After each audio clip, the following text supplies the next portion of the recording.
हरे कृष्ण। अज्ञानतिमिरान्धस्य ज्ञानाञ्जनशलाकया चक्षुरुन्मीलितं येन तस्मै श्रीगुरुवे नमः। मैं सर्वप्रथम अपने गुरुपाद पद्म परम आराध्यतम नित्यलीला प्रविष्टम ओं विष्णुपाद अष्टोत्तरशत श्री श्रीमद्भक्ति वेदांत नारायण गोस्वामी महाराज जी के चरण कमल में अनंत अनंत कोटि दंडवत व्यापन करता हूँ।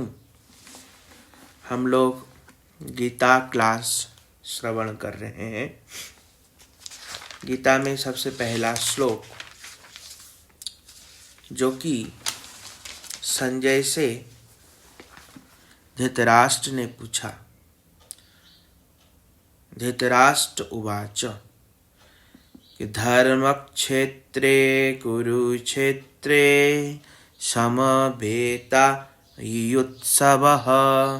मां कः पाण्डवाश्चैव किम कुर्वत संजयः। संजय से धृतराष्ट्र ने कहा, क्या कहा कि हे संजय, धर्म भूमि स्वरूप कुरुक्षेत्र में मेरे पुत्र तथा पांडवों के पुत्रों ने युद्ध की इच्छा से एकत्रित होने के पश्चात क्या किया। इनके कहने की तात्पर्य क्या था? क्योंकि ये जो धर्म क्षेत्र है, ये धर्म क्षेत्र क्या है? ये धर्म क्षेत्र कुरुक्षेत्र, ये कुरुवंश से कुरुक्षेत्र पड़ा है। ये धर्म क्षेत्र का नाम कुरुवंश से महाराज कुरु थे, उनके नाम से ही ये कुरुक्षेत्र पड़ा है। यहाँ पे किसी समय क्या हुआ कि इस क्षेत्र में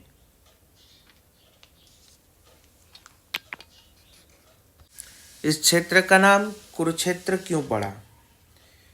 क्योंकि सालम्य पर्व के अनुसार, महाभारत के सालम्य पर्व के अनुसार महाराज कुरु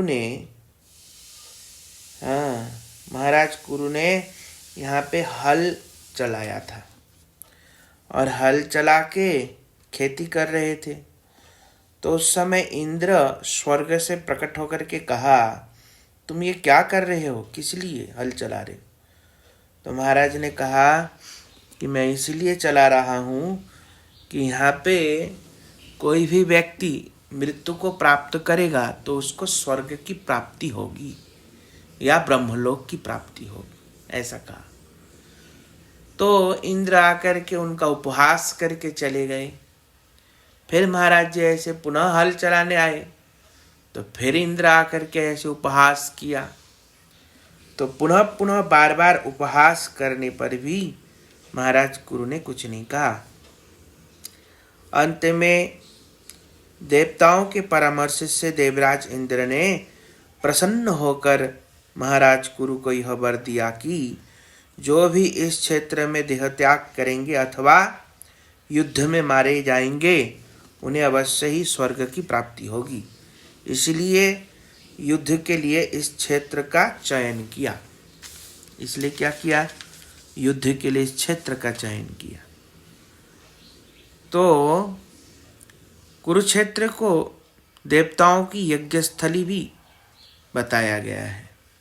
देवता आकर के कुरुक्षेत्र में यज्ञ करते थे और यज्ञ करने से स्वर्गलोक एवं ब्रह्मलोक की प्राप्ति होती थी।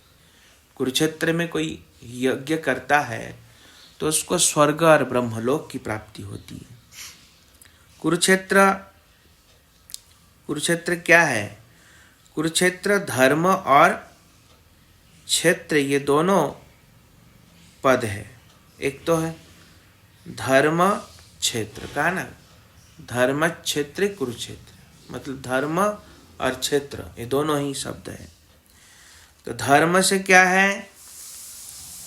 धर्म से साक्षात धर्म, और क्षेत्र से क्या होता है? क्षेत्र से होता है खेत। जहाँ क्षेत्र से खेती का बोध होता है। जैसे खेती में धान कोई लगाते हैं और धान में क्या होता है, वो बीच बीच में श्यामा घास आ जाता है और वो श्यामा घास क्या करता है कि असल जो धान है उसके रस को खींच के धान को सुखा देता है। इसलिए चतुर कृषि क्या करते हैं, उस धान के खेत से श्यामा घास को समूल उखाड़ के फेंक देता है। तो उसी प्रकार भगवान सभी लोगों को इस क्षेत्र में बुला करके जो अधर्मी, धर्मध्वजी, जो ऐसे थे अधर्मी, उन सबको समूल नष्ट कर दिया और धर्म स्वरूप खेत में किसकी रक्षा किया, जैसे धर्म स्वरूप युधिष्ठिर पंच पांडव की भगवान ने रक्षा किया। तो इसलिए इसी को कह रहे हैं धर्मक क्षेत्रे कुरुक्षेत्रे। तो इसका यह अर्थ है कुरुक्षेत्र का। अब अर्जुन के अंदर किसी भी प्रकार का शोक मोह भय नहीं था, क्योंकि अर्जुन कौन है, अर्जुन है भगवान के साक्षात पार्षद है, भगवान के भक्त है और भगवान के सखा है, उनका संबंध है भगवान के साथ। भागवत कथा श्रवण करने से शोक मोह भयावह, भागवत कथा सुनने मात्र से ही व्यक्ति के हृदय से शोक मोह दूर हो जाता है। और अर्जुन तो भगवान के दिव्य पार्षद है, नित्य पार्षद है, तो उनके अंदर शोक मोह हो ही कैसे सकता है। इसलिए अर्जुन के अंदर कभी भी शोक मोह था नहीं, बल्कि भगवान कहते हैं कि अर्जुन, मैं तुम्हारे माध्यम से जन साधारण को, मतलब संसार के जीवों को तुम्हारे माध्यम से ये उपदेश दे रहा हूं, भगवान ने ऐसा कहा। तो कहने की तात्पर्य क्या है कि ये जो उपदेश है मोह से निकलने की या शोक से निकलने की, या संसार के प्रति जो हमारी आसक्ति से निकलने की, ये उपदेश किसके लिए है, ये हम लोगों के लिए है, ना कि अर्जुन के लिए। क्यों? क्योंकि अर्जुन तो भगवान के नित्य पार्षद है। तो इसलिए अर्जुन के अंदर कभी भी ऐसा संभव ही नहीं है। भगवान अपने भक्तों को लक्ष्य करके जगत के जीवों के प्रति उपदेश प्रदान करते हैं। तो इसलिए ये उपदेश हम लोगों के लिए है। तो अब भक्ति देखो दो प्रकार की होता है। एक भक्ति क्या होता है, केवला भक्ति, और दूसरा होता है प्रधानीभूता। केवला भक्ति ही अनन्या अकिंचना भक्ति, कोई अनन्या भक्ति कहते उसको, कोई अकिंचना भक्ति कहते हैं, कोई विशुद्ध भक्ति कहते हैं, या कोई निर्गुणा भक्ति कहते हैं। और प्रधानीभूता भक्ति भी कर्म प्रधानीभूता और ज्ञान प्रधानीभूता भेद से दो प्रकार की होती है। मतलब प्रधानीभूता भी दो प्रकार की होती है, एक कर्म प्रधानीभूता और एक ज्ञान प्रधानीभूता। तो कर्म प्रधानीभूता में क्या होता है, कर्म प्रधानीभूता का लक्ष्य तत्व ज्ञान होता है, तथा जिस ज्ञान की प्रधानीभूता का उद्देश्य केवला भक्ति होती है, केवल वे ही कर्म योग और ज्ञान योग कहलाते हैं, और वे ही भक्ति के सोपान है। अन्यथा भक्ति रहित ज्ञान और कर्म दोनों ही निरर्थक है। मतलब तत्व ज्ञान जानने की जिनके अंदर चेष्टा होती है, हाँ, और वो उसके लिए कर्म करते हैं, भक्ति करते हैं, तो उसको क्या कहते हैं? कर्म प्रधानी भूता तत्व ज्ञान होता है। उस कर्म प्रधानी भूता भक्ति किस लिए कर रहे हैं? ज्ञान को प्राप्त करने के लिए, मतलब जानने के लिए। कर्म किस लिए कर रहे हैं? जानने के लिए। और एक होता है ज्ञान प्रधानीभूता, एक करते हैं मुक्ति के लिए, कि हमारा इस संसार से मुक्ति हो जाए, तो भक्ति कर रहे हैं। नहीं समझे? तो ये जो है, इसको कौन सा भक्ति कहते हैं? इसको कहते हैं प्रधानीभूता भक्ति। ये केवला भक्ति नहीं है। इस भक्ति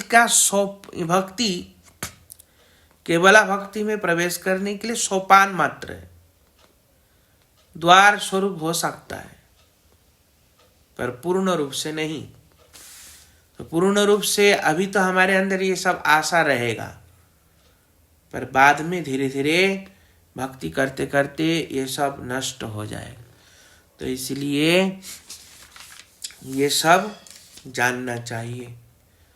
अब देखो, संजय को इन्होंने ऐसा क्यों पूछा कि धर्म क्षेत्र में गए हमारे पुत्रों, तो वहां पे क्या इनको लड़ने की इच्छा हो रहा है?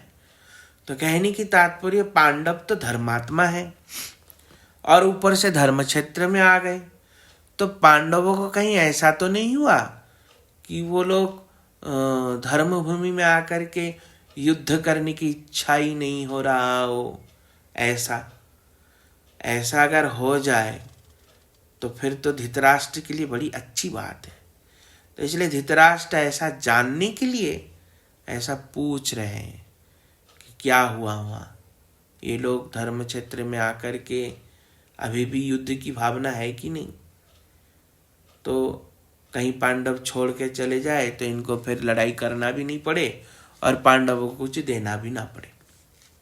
ये इस भावना से संजय से पूछ रहे हैं। कौन? धृतराष्ट्र। तो ऐसी भावना है। तो आज यही कथा। वाञ्छा कल्पतरुभ्यश्च कृपा सिन्धुः पतितानां पावनेभ्यो वैष्णवेभ्यो